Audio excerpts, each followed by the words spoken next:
Coordination number कैसे निकालने वाले हैं।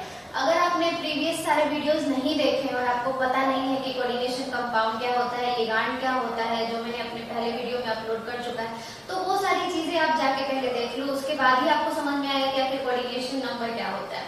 तो देखिए, कोऑर्डिनेशन नंबर का मतलब होता है the number of ligand attached to the central metal, यानी सेंट्रल मेटल से जितने नंबर ऑफ लिगांड अटैच होते हैं उसी को हम लोग कोऑर्डिनेशन नंबर कहते हैं। लेकिन ये चीज पूरी तरह से सही नहीं होता है। अब कैसे नहीं सही होता है वो हम आगे के एग्जांपल में देखेंगे। यहाँ पे क्या होता है, एक मैंने फॉर्मूला बनाया है, coordination number is equals to number of ligand into density, जो कि हर तरह के क्वेश्चन पे सेट होता है, चाहे वो आपका मोनोडेंटेंट लिगांड हो, चाहे वो बाइडेंटेंट लिगांड हो। कोऑर्डिनेशन कंपाउंड में क्या होता है, एक चीज समझना बहुत इंपॉर्टेंट है, हर चीज का अपना एक रोल होता है, अपना एक पर्पस होता है। जैसे लिगांड हम बहुत सारे बेसिस पे पढ़ते हैं, लेकिन डेंटिसिटी का जो रोल होता है वो कोऑर्डिनेशन नंबर में होता है, और चार्ज का जो रोल होता है वो ऑक्सीडेशन स्टेट निकालने में होता है। और कोऑर्डिनेशन नंबर और ऑक्सीडेशन स्टेट जब आप दोनों निकालना सीख जाएंगे तब उसका रोल होता है EAN में। तो पूरा का पूरा चैप्टर एक चेन की तरह है, जिसमें आपको एक चीज आएगा तभी दूसरा समझ में आएगा। तो आप क्या कीजिए, एक एक चीज को बारीकी से समझिएगा, ठीक है। तो कोऑर्डिनेशन नंबर बराबर क्या बोल दिया है, number of ligand into density. अब यहाँ देखते हैं कितने नंबर ऑफ लिगांड है और कितना है इसका डेंसिटी। एग्जांपल नंबर 1 क्या है, FeCN का होल 6 और यहाँ पे हमारा काउंटर आयन है SO4 पे -2 चार्ज, ठीक है। तो ये जो पूरा होता है इसको हम लोग आयोनाइजेशन स्फीयर कहते हैं या फिर कोऑर्डिनेशन स्फीयर कहते हैं, ये तो हम लोग जानते हैं, ठीक है। तो ये जो है कोऑर्डिनेशन स्फीयर, इसी का हमको क्या करना है, कोऑर्डिनेशन नंबर निकालना है, ठीक। तो हमेशा कोऑर्डिनेशन नंबर जो निकलता है वो सेंट्रल मेटल का ही निकलता है, चाहे आप ऑक्सीडेशन स्टेट निकाले या फिर आप कोऑर्डिनेशन नंबर निकाले, जितनी भी चीजें आप निकालते हैं हमेशा वो सेंट्रल मेटल का ही निकलता है। तो यहाँ पे क्या होता है, यहाँ पे कितना नंबर ऑफ लिगांड है, नंबर ऑफ लिगांड का अगर हम लोग बात करें इसमें तो कितना है 6, ठीक है। और इसमें डेंसिटी कितना है, CN जो है वो मोनोडेंटेंट लिगांड होता है, तो 6 × 1 यानी हमारा कोऑर्डिनेशन नंबर कितना हो जाएगा, कोऑर्डिनेशन नंबर हो जाएगा 6। ये चीज यहाँ तक सही है, क्योंकि हम क्या कर रहे हैं, number of ligand into density. और कभी कभी लोग क्या समझते हैं, number of ligand is also called coordination number, लेकिन जब बाइडेंटेंट का केस आता है या फिर पॉलीडेंटेंट का केस आता है तो यही चीज गलत हो जाता है। इसीलिए हम लोग सीधा साधा सा अपना फॉर्मूला अप्लाई करेंगे, number of ligand into density, और अलग अलग एग्जांपल से इसको देखते हैं। जैसे पहला हम लोग सॉल्व कर लिए, इसका कितना होगा 6 होगा। अब हम लोग दूसरा देखते हैं अपना एग्जांपल। यहाँ दूसरा एग्जांपल हम क्या ले लेते हैं, एक बाइडेंटेंट लिगांड का ले लेते हैं, जैसे PTEN का होल 2 ब्रैकेट क्लोज, ठीक है।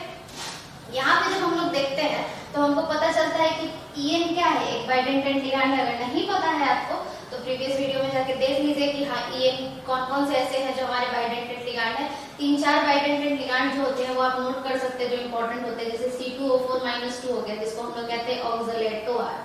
ऑक्सलेटो जो होता है वो एक बहुत ही इंपॉर्टेंट बाइडेंटेंट लिगांड होता है जो हर जगह यूज आते रहता है। फिर हमारा हो गया GLY, ये भी एक बाइडेंटेंट लिगांड है। फिर हो गया हमारा DMG, ये सारे बाइडेंटेंट लिगांड होते हैं जो कि अधिकतर क्वेश्चन में यूज में आते हैं, ठीक है। तो यहाँ पे हम क्या करेंगे, नंबर ऑफ लिगांड कितना है 2, और इस पे डेंसिटी कितना है। अब ये मत बोलना डेंसिटी होता क्या है, क्योंकि ऑलरेडी बता चुकी हूँ डेंसिटी का मतलब होता है number of lone pair donated. Ligand वाले में बता चुकी हूँ कि डेंसिटी का मतलब क्या होता है, number of lone pair donated, यानी कितना नंबर ऑफ लोन पेयर कोई भी लिगांड देता है उसी को उसका डेंसिटी कहा जाता है। तो EN का क्षमता कितना लिगांड देने, मतलब कितना लोन पेयर देने का था, 2 लोन पेयर देने का था। तो यहाँ पे इसका डेंसिटी भी कितना हो जाएगा 2, तो 2 × 2 तो 4 हो गया।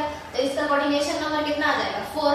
अब अगर बहुत बड़ा एग्जांपल दे दिया जिसमें 2-3 लिगांड मिक्स हो जाए तब क्या करेंगे, तो यहाँ पे अगर हम 2-3 लिगांड मिक्स कर देते हैं, जैसे मान लीजिए CO EN, फिर CN का होल 2 हो गया, फिर CN का होल 2 हो गया, यहाँ 3-3 लिगांड है। तो यहाँ भी घबराने वाला कोई जरूरत नहीं है, हमको वही करना है, सेम रूल जो हम अभी तक अप्लाई करते आए हैं, number of ligand into density. तो EN का कितना हो जाता है, नंबर ऑफ लिगांड 1 है, डेंसिटी 2 है, बराबर में कितना आ गया 2। इसका कितना है 2 × कितना आ जाएगा यहाँ पे 2, तो 4। इसका भी नंबर ऑफ लिगांड कितना है 2, डेंसिटी कितना है, सॉरी यहाँ पे इसका नंबर 1 है, मतलब इसका डेंसिटी 1 है, तो यहाँ पे 2 आ जाएगा, ठीक है। और यहाँ पे भी क्या हो जाएगा, CN का होल 2, CN अभी जस्ट बताया था मोनोडेंटेंट लिगांड होता है, तो इसका नंबर कितना है 2, और उससे हम 2 को एक को क्या करेंगे इंटू कर देंगे, क्योंकि डेंसिटी का वैल्यू क्या है 1, CN एक मोनोडेंटेंट लिगांड है 1 हो जाएगा। तो यहाँ कितना हो गया 2। अब 3 लिगांड था तो तीनों के कोऑर्डिनेशन नंबर को हमको क्या करना पड़ेगा, ऐड होल कोऑर्डिनेशन नंबर आएगा। तो यहाँ पे कितना हो जाता है 2, 2 4 और 2 6। तो तीनों को जब हम ऐड करते हैं तो हमारा कोऑर्डिनेशन नंबर कितना आ जाता है 6 आ जाता है, जो कि हमारा एग्जैक्ट कोऑर्डिनेशन नंबर है इस पूरे होल कंपाउंड का।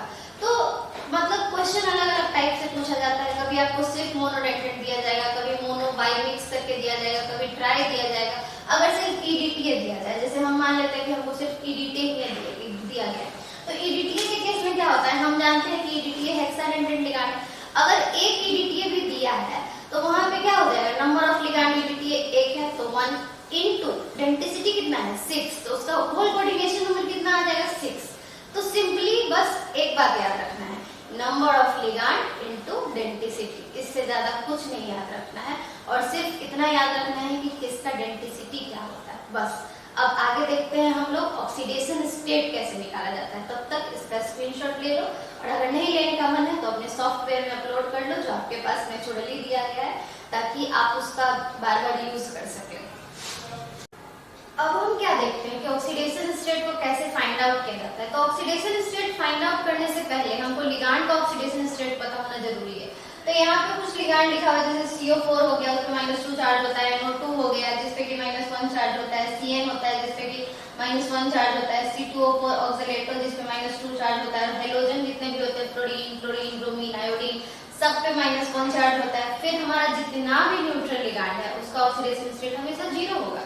लिगांड का पूरा चार्ट लिखा चुकी हूँ कि न्यूट्रल कौन से होते हैं, तो जितने भी न्यूट्रल लिगांड होंगे सबके सबका ऑक्सीडेशन स्टेट हमेशा क्या रहता है 0 रहता है। और जब तक हमको लिगांड का ऑक्सीडेशन स्टेट पता नहीं होगा तब तक हम ऑक्सीडेशन स्टेट को फाइंड आउट नहीं कर सकते।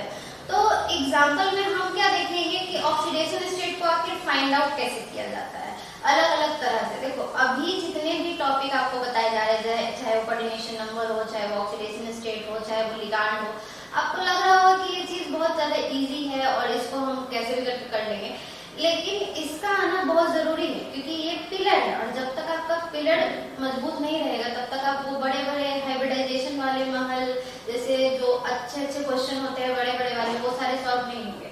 क्योंकि आपको यहीं से ध्यान देना पड़ेगा कैसे क्या निकल रहा है, किस लिगांड का कहाँ यूज हो रहा है, कहाँ प्रॉब्लम आ रहा है, कहाँ नहीं आ रहा है। अगर ज्यादा प्रॉब्लम होता है तो आप कमेंट सेक्शन में लिख सकते हो कि हाँ हमको यहाँ दिक्कत हो रहा है, तो आपके प्रॉब्लम को सॉल्व किया जाएगा। अब हम एक एग्जांपल से देखते हैं कि ऑक्सीडेशन स्टेट को फाइंड कैसे किया जाता है। जैसे एक एग्जांपल ले लेते हैं COEN का होल 2, फिर यहाँ पे हम ले लिए Cl2, ब्रैकेट को कर देंगे क्लोज, और ऊपर पे दे देते हैं हम इस पे मान लीजिए -2 चार्ज देते हैं। ठीक, -2 चार्ज नहीं देते हैं तो हम यहाँ पे क्या करते हैं, एक काउंटर आयन भी ले लेते हैं। ये हमारा पूरा आयोनाइजेशन स्फीयर है। एक काउंटर आयन क्या ले लिए, Cl3 ले लेते हैं काउंटर आयन। ठीक, Cl3 लेने के बाद हमको क्या पता चलेगा, Cl3 यहाँ पे कॉम्प्लेक्स कैसा है, कैटाइनिक कॉम्प्लेक्स है। कैटाइनिक कॉम्प्लेक्स क्यों हो जाएगा, क्योंकि Cl जो होता है अपने आप पे क्या -3 चार्ज तो प्रोड्यूस करेगा ही करेगा, क्योंकि इसका तो नेचर होता है, वो क्या है नॉन मेटल है, तो वो अपने ऊपर -3 चार्ज प्रोड्यूस करेगा। अब इसका जब हम देखने लगे तो इसके ऊपर क्या आ जाएगा, पूरे के पूरे जो मेरा आयोनाइजेशन स्फीयर कह लो या फिर कोऑर्डिनेशन स्फीयर कह लो, आयोनाइजेशन एंटिटी कह लो, कुछ भी कह लो, इसके ऊपर जो चार्ज आएगा वो क्या आएगा +3 चार्ज आ जाएगा। तो इधर वाला -3, इधर वाला +3। और हमेशा ऑक्सीडेशन स्टेट निकालने से पहले चार्ज को क्रिएट करना बहुत जरूरी होता है, क्योंकि अगर आप चार्ज नहीं क्रिएट करेंगे तो आपका ऑक्सीडेशन स्टेट हमेशा गलत आ जाएगा। ठीक है, तो यहाँ पे जिसका निकालना होता है उसको x मान लेते हैं, बचपन से मैथ में यही तो करते आए हैं। जिसका निकालना हो उसको क्या मान लेते हैं, x मान लेते हैं। ठीक है, मान लो x मान लेते हैं। ठीक, x प्लस अब क्या करेंगे, En का ऑक्सीडेशन स्टेट मेरे पास कितना है, अभी जस्ट बताया En जो होता है वो न्यूट्रल लिगांड होता है, और जितने भी न्यूट्रल होंगे सब पे ऑक्सीडेशन स्टेट हमेशा क्या रहता है 0 ही रहता है। तो यहाँ पे क्या हो जाएगा 0 × 2। ठीक, अब प्लस Cl पे कितना है, Cl2 है और एक Cl पे -1 चार्ज होता है, तो -1 × 2 और इक्वल टू में किसको लिखेंगे, इक्वल टू में ये जो मेरा +3 है इसको यहाँ पे उतार देंगे। ठीक है, और प्लस में ही उतारेंगे, यहाँ मैथ अप्लाई नहीं करना है, ये केमिस्ट्री है, यहाँ मैथ नहीं अप्लाई करना है कि इक्वल टू के उधर क्या है माइनस में है तो उसको हम प्लस में कर देते हैं, प्लस में है तो उसको माइनस कर देते हैं, ऐसा कुछ नहीं करना है। जो चार्ज है आपको उठा के वही रख देना है। और इस चीज पे ध्यान देना क्योंकि मोस्ट ऑफ द स्टूडेंट यही सारी गलतियां करते हैं, और जो मैं हमेशा बोलती रहती हूँ ना गलतियां करते हैं, ये उन्हीं को समझ में आएगा जो क्वेश्चन बनाते हैं। अब जो लड़े रहेंगे उसको पता कहाँ से होगा कि प्रॉब्लम कहाँ होता है। पहले आप क्वेश्चन बनाओ तब आपको पता चलेगा कि हाँ प्रॉब्लम कहाँ आता है। ठीक, तो यहाँ पे क्या हो जाएगा +3 हो जाएगा। ठीक है, अब यहाँ पे x प्लस 0 इंटू 2 तो कितना हो जाएगा 0 प्लस, और यहाँ पे कितना हो जाएगा -1 इंटू 2 -2 इज इक्वल्स टू +3। अब हम निकालेंगे तो x बराबर क्या हो जाएगा 3 + 2 ये वाला। अब यहाँ मैथ अप्लाई करेंगे, ये जो माइनस वाला है वो इक्वल टू के उधर कहाँ चला जाएगा +2 में चला जाएगा, तो 3 + 2 यानी x का वैल्यू कितना आ जाएगा 5। तो ये जो हमारा 5 आया है यही है इसका ऑक्सीडेशन स्टेट। और इसी तरह से आप हर जितना भी आपको कंपाउंड मिलेगा आप सबका ऑक्सीडेशन स्टेट निकालते जाओगे। लेकिन कुछ ऐसा एक ट्रिकी वे में आता है कि अगर आपका कोऑर्डिनेशन नंबर 6 है तो ऑक्सीडेशन स्टेट हमेशा 3 आएगा। ऐसा मतलब बहुत सारे क्वेश्चन जब आप बना लोगे अप्लाई कर लोगे तब आपको पता चलेगा कि अरे ऐसा हो रहा है। तो ये ट्रिक नहीं है, बस आपके मतलब एक एनालिसिस है बहुत सारे क्वेश्चन बनाने के बाद कि अगर कोऑर्डिनेशन नंबर 6 है तो ऑक्सीडेशन स्टेट 3 आता है। हर क्वेश्चन के लिए नहीं, लेकिन मोस्ट ऑफ द क्वेश्चन के लिए। अगर कोऑर्डिनेशन नंबर कितना है 4 है तो ऑक्सीडेशन स्टेट 2 आएगा। लेकिन पीटी के केस में ऐसा नहीं होता है। पीटी के केस में अगर कोऑर्डिनेशन नंबर 4 है तो ऑक्सीडेशन स्टेट पक्का है कि 2 आएगा। लेकिन 6 है तो 3 आना ये पॉसिबल नहीं है। 6 है तो 2 भी आ सकता है 3 भी आ सकता है, लेकिन वो सिर्फ प्लैटिनम के केस में। बाकी सारे जितने भी हम केसेस देखेंगे उसमें अगर आपका कोऑर्डिनेशन नंबर 6 है तो ऑक्सीडेशन स्टेट आपको कितना मिलेगा 3 मिलेगा। और अगर आपका क्या है कोऑर्डिनेशन नंबर 4 है तो आपको ऑक्सीडेशन स्टेट 2 ही मिलेगा। मतलब ये आप बहुत सारे क्वेश्चन बनाओगे तो खुद एनालिसिस कर लोगे कि हाँ ऐसा होता है। लेकिन ये एक ट्रिक है, आप हर क्वेश्चन पे अप्लाई नहीं कर सकते हम लोग। और Ag जो होता है वो +1 ऑक्सीडेशन स्टेट शो करता है। तो ये छोटी छोटी बातें होती हैं जो हमको मतलब कभी कभी केमिस्ट्री के कलेक्शन में हेल्प कर देता है और क्वेश्चन बनाने में बहुत ज्यादा हेल्प कर देता है। तो ये सारे पॉइंट्स को आप क्या कीजिएगा नोट कर लीजिएगा ताकि आपको बाद में प्रॉब्लम ना हो। ठीक है, तो यहाँ से हम एक एग्जाम्पल से देख लिए कि कैसे हम लोग निकालते हैं। अब अलग अलग तरह के ऑक्सीडेशन स्टेट भी ऐसे ही करके आप निकालते जाएंगे। बेसिकली बात क्या होता है, जिसका निकालना है उसको x मानो, उसके बाद जो दिया हुआ है उसका रखो चार्ज और जितना नंबर ऑफ लिगैंड दिया हुआ है उसको आप इनटू करके और लास्ट में आपका जो आंसर आएगा उसको निकाल लेंगे। अब अगला हम लोग पढ़ने वाले EAN। EAN का फुल फॉर्म होता है इफेक्टिव एटॉमिक नंबर। ये जो इफेक्टिव एटॉमिक नंबर होता है ना, it is the combination of coordination number and oxidation state. दोनों जब आपको समझ में आने लगेगा कि कोऑर्डिनेशन नंबर कैसे निकालते हैं, ऑक्सीडेशन स्टेट कैसे निकालते हैं, तब आप तीसरे पैराग्राफ में जाएंगे EAN में। मतलब ये चेंज चल रहा है, कोऑर्डिनेशन नंबर, ऑक्सीडेशन स्टेट, उसके बाद EAN। तो अब हम अगला देखेंगे कि EAN कैसे निकलता है। ये सब छोटा छोटा टॉपिक है लेकिन जरूरी है। ठीक है, अब हम लोग देखेंगे हाउ टू फाइंड EAN यानी इफेक्टिव एटॉमिक नंबर को कैसे निकाला जा सकता है। तो इफेक्टिव एटॉमिक नंबर निकालने के लिए पहले भी बता चुकी हूँ कोऑर्डिनेशन नंबर और ऑक्सीडेशन स्टेट बहुत ज्यादा मस्ट होता है। तो इसका जो फॉर्मूला होता है EAN बराबर होता है Z - OS + 2 × CN। Z का मतलब है एटॉमिक नंबर, क्योंकि एटॉमिक नंबर को हम लोग Z से डिनोट करते हैं। OS यहाँ पे हमारा ऑक्सीडेशन स्टेट है और CN जो है हमारा वो कोऑर्डिनेशन नंबर है। और ये सब जो है वो किसका है, सेंट्रल मेटल का है। क्योंकि एटॉमिक नंबर भी जब भी हम EAN का निकालेंगे तो सेंट्रल मेटल का ही लेंगे। फिर हमको कोऑर्डिनेशन नंबर भी निकालना है तो सेंट्रल मेटल का ही निकालना है, ऑक्सीडेशन स्टेट भी निकालना है तो सेंट्रल मेटल का ही निकालना है। जैसे हम एक एग्जांपल से देख लेते हैं यहाँ पे कि EAN आखिर निकाला कैसे जाता है। तो यहाँ पे एक एग्जांपल ले लेते हैं, जैसे क्या हो गया FeCN का होल 6 और इस पे चार्ज डाल देते हैं -3। ठीक है, तो पहले हमको क्या करना पड़ेगा, हमको दो टूल्स का जरूरत है, कोऑर्डिनेशन नंबर और ऑक्सीडेशन स्टेट।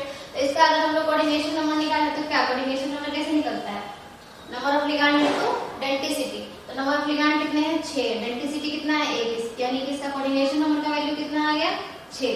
अब हम क्या निकालेंगे, इसका ऑक्सीडेशन स्टेट। ऑक्सीडेशन स्टेट अगर हम निकालें तो इसका ऑक्सीडेशन स्टेट कितना आ जाएगा, इसको मानेंगे x + -1 × 6 = -3। तो यहाँ पे x बराबर कितना आ जाएगा +3। ठीक है, तो x बराबर +3 कैसे आ गया, क्योंकि हम यहाँ पे -6 को उधर ले गए तो वो +6 में कन्वर्ट हो गया और यहाँ पे क्या आ गया +3 आ गया हमारा। तो ऑक्सीडेशन स्टेट और कोऑर्डिनेशन नंबर दो चीज मेरे पास निकल के आ गया। तो इसका ऑक्सीडेशन स्टेट कितना हो जाएगा +3। अब हम क्या देखेंगे, अब हम EAN निकालेंगे और EAN निकालने के लिए एक जो जरूरी फैक्टर था वो क्या था Z, यानी कि एटॉमिक नंबर। तो Z निकालने के लिए हम लोग क्या करेंगे, हमको पता होना चाहिए या फिर ये क्वेश्चन में गिवन रहेगा आपको कि इसका एटॉमिक नंबर Fe का कितना होता है 26 होता है। तो यहाँ पे हम अगर अपना फॉर्मूला अप्लाई करें, EAN बराबर क्या होता है, Z minus OS plus 2 into coordination number. देखिए यहाँ पे 2 इंटू कोऑर्डिनेशन नंबर इसीलिए हम करते हैं क्योंकि यहाँ पे हमको टोटल नंबर ऑफ इलेक्ट्रॉन लेना होता है और एक लोन पेयर में 2 इलेक्ट्रॉन होता है। कोऑर्डिनेशन नंबर जब हम गिनते थे तो वहाँ पे क्या होता था, हम एक लोन पेयर में मतलब 2 इलेक्ट्रॉन होता था तो हम कोऑर्डिनेशन नंबर में एक ही लोन पेयर पूरा पेयर गिनते थे, ना कि इलेक्ट्रॉन गिनते थे। और यहाँ पे हमको क्या करना है, इलेक्ट्रॉन गिनना है। तो यहाँ पे क्या हो जाएगा, 2 इंटू कोऑर्डिनेशन नंबर। ठीक, तो Z का वैल्यू क्या हो जाता है यहाँ पे 26। इस क्वेश्चन के लिए देखें तो माइनस ऑक्सीडेशन स्टेट कितना निकल के आया था, +3, उसको रख देते हैं -3 plus 2 into coordination number, 2 into coordination number कितना आया था, 6। ठीक है, 6। अब हम सबका करेंगे, मैथ इतना तो आता ही होगा। तो 23 प्लस 12 कितना आ जाएगा हमारा, 3 2 5 और 2 1 3, यानी 35 इसका हमारा क्या आएगा, आंसर आएगा। 35 इसका क्या है, मतलब हमारा जो क्या आया, EAN का वैल्यू इफेक्टिव एटॉमिक नंबर वो आया है कितना, 35। ठीक, जब भी हमसे कभी कभी क्वेश्चन पूछा जाएगा कि किसके लिए EAN वैलिड है, जो कि हम लोग आगे देखेंगे, कुछ एप्लीकेशन जब हम लोग करेंगे हम सारा क्वेश्चन करेंगे, लिगैंड से रिलेटेड क्वेश्चन करेंगे, हम लोग कोऑर्डिनेशन नंबर से रिलेटेड क्वेश्चन करेंगे, ऑक्सीडेशन स्टेट से रिलेटेड क्वेश्चन करेंगे, लेकिन आगे करेंगे। फिलहाल सिर्फ एक एक एग्जाम्पल से समझ लेते हैं क्या कि इसको निकाला कैसे जाता है। कभी कभी क्वेश्चन में पूछेगा कि किस कंपाउंड के लिए EAN वैलिड है, आपको 4 कंपाउंड दे दिया जाएगा, उसमें पूछा जाएगा कि किस कंपाउंड के लिए EAN वैलिड है। तो जो नोबल गैस कॉन्फ़िगरेशन को फॉलो करे वो जो होता है वो EAN रूल के लिए वैलिड होता है, और जो नहीं होता है वो नहीं होता है। जैसे कि आपको अगर 54 आंसर आया है, 36 आंसर आया है, तो ये सारे जो होते हैं वो EAN रूल को फॉलो करते हैं और उसके लिए EAN वैलिड होता है, जबकि उसके अदर जो जितना भी दिखे आपको उसके लिए ये इनवैलिड हो जाता है। ठीक है, तो वो उस टाइप के हम लोग क्वेश्चन करेंगे। तब तक क्या कीजिए, आप चैनल को सब्सक्राइब कर लीजिए ताकि आपको नोटिफिकेशन मिलता रहे कि आपके प्रॉब्लम का सोल्यूशन आ गया है, और जितनी भी चीज़ें आप सीखना चाहते हैं उसको सीखने के लिए जज्बा रखिए। और सबसे इम्पोर्टेंट बात, जितनी भी चीज़ें आपको अगर प्रॉब्लम होती है तो उसको कमेंट सेक्शन में ज़रूर लिख के जाइएगा कि आपको वॉइस में दिक्कत होता है, ऑडियो में, वीडियो में, या फिर आपको किसी भी तरह का समझाने में प्रॉब्लम है, एग्जाम्पल्स कम लग रहे हैं, कुछ भी लग रहा है, तो आप उसको कमेंट सेक्शन में ज़रूर लिख दीजिए। थैंक यू, मिलते हैं अगले पार्ट में।